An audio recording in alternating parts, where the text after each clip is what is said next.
Believe it or not, each day thousands of African Americans face a very frightening dilemma. They suffer from fatal blood diseases which are curable only by bone marrow transplants. Fatal blood diseases like leukemia, lymphoma, and aplastic anemia are the main ones. Some of these are cancers. In the case of leukemia, we're talking about certain white blood cells that are growing out of all proportion to the rest of the cells that the bone marrow needs to produce. Sometimes it's not a cancer. In the case of aplastic anemia, the bone marrow is just unable to produce cells of any kind, red blood cells, white blood cells, or platelets, which help with clotting. So that there's a range of disorders, all of which involve some problem that the bone marrow has in making the cells that sustain life. For some, marrow is readily available from family members, but for others, the situation is very critical since they must find an unrelated match. For those individuals, the National Marrow Donor Program is their only hope. The first place they look for a donor is among the family members. If they can't find a match in the family, and that's true for most of the patients, like Delon, then they look outside of the family at the Registry of Unrelated Donors, which is maintained by the National Marrow Donor Program. And this registry is about 900,000 strong right now. 900,000 people have signed up and have volunteered to become bone marrow donors for people if, in fact, a patient matches up with them. Established in 1987, the National Marrow Donor Program was authorized by Congress to maintain a national registry of volunteers who are willing to become bone marrow donors if they're matched to a particular patient in need. My name is Robin Williams, and I was a marrow donor in December of 1990. I became a donor as a result of answering a plea that came through for people to sign up with the National Marrow Donor Registry for a person who was a co-worker and had leukemia, who eventually would need a marrow transplant. And again, as a result of my signing up, I eventually became a marrow donor for another patient. The process is this.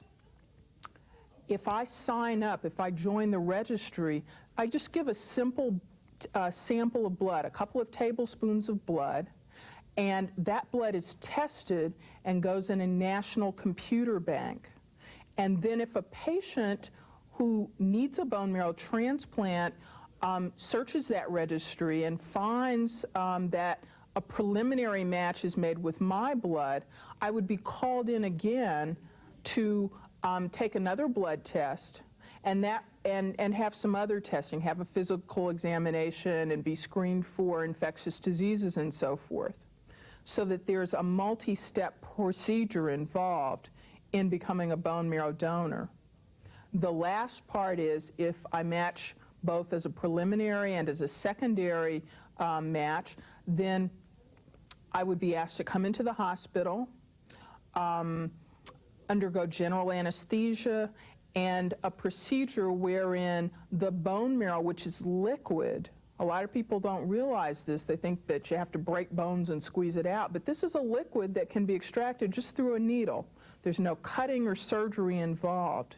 So under general anesthesia, they remove the bone marrow from my hip, and then they take that bone marrow and inject it into a patient who needs a transplant.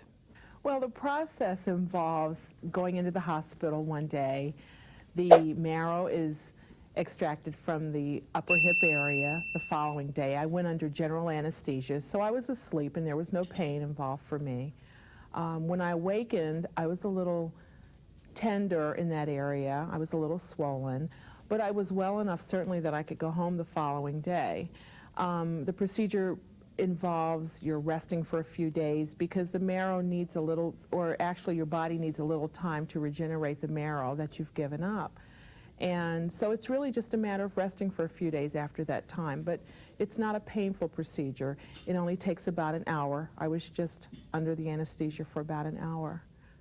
All expenses are paid by the patient or by the patient's medical insurance. In the 6 years that the National Marrow Donor Program has maintained this registry of unrelated donors, there hasn't been a single complication, a single adverse consequence, health problem, irreversible health problem to a donor. All of the donors have recovered quite well, have been quite healthy. Now, part of the reason for that is that we select donors who fit certain criteria, who are healthy, who are between the ages of 18 and 55, and who have no risk factors, who are not at risk for any of the major illnesses or infectious diseases. So we select our patients, we select our potential donors, that is, very carefully to make sure that we get people who can easily withstand the general anesthesia and the procedure.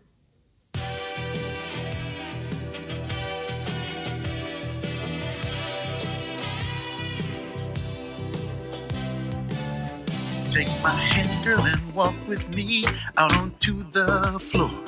Let me watch you, let me touch you, let me hold you tight. I got moves, girl, you've got moves too. We can dance all night.